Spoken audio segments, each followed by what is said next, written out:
I had stage 3 breast cancer. And so I had the whole package. I had chemotherapy and radiation and surgery and, just wanted to get it behind me and get back to my life. And about 6 years, almost to the day later, I got my second diagnosis. And that one kind of stopped me in my tracks. And I had to go through the journey again.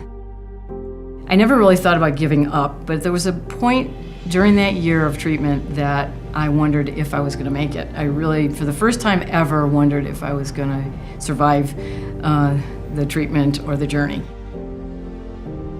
Usually the overwhelming piece comes from the cancer and trying to understand and wrap your head around what the cancer is, what the treatments are.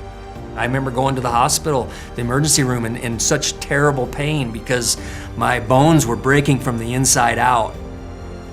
I was diagnosed with cancer March 6th of 2015. Cancer, you hear that word, the first thing you think of is death, to be honest. You would have asked me any of this a year ago. I wouldn't have been able to talk about it. I got better, I got healthier, great, but I still felt this need to share that, or somehow we've got to make this better for our patients.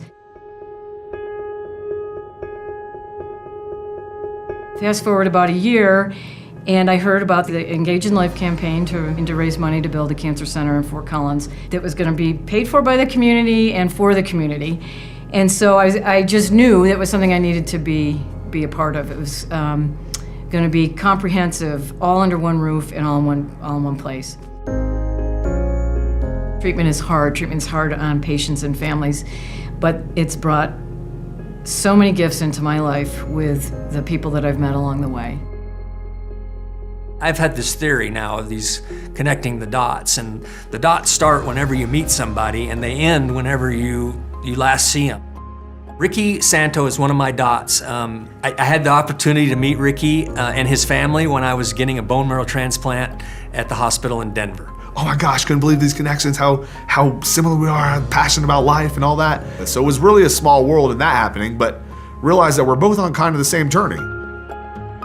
So another connection that I've made along the way that's been a very important part of my life was a good friend of mine by the name of Keith Wells. He wanted to have coffee because he had just gotten a cancer diagnosis and was looking for a recommendation on an oncologist.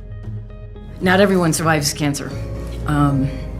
And Keith's one of my reminders that not everyone does. And so he lost the battle a few years ago. But Joanne and I have not stayed close, we've become even closer. And she's one of my closest and dearest friends, and she will be for life. I think Keith would want everybody to live in their moment that they're living in right now and stay focused. And the last thing Keith told me was to go spread joy. He said, go spread joy. I would like to make one person happy, one person feel alive again, know that they're cared for and they're loved and they're supported, and that the Cancer Center has so much to give. So guidance, hope, and encouragement are a big part of a cancer survivor's journey, I think. Support-wise, I was fortunate enough to have, first of all, the best nursing staff in America. Again, true friends that will be friends for life. I come over here and visit all the time because I was here so many days of my life and then it's done.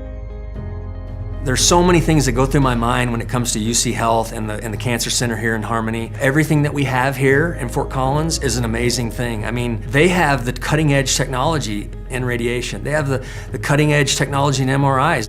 You don't have to go very far to get good care.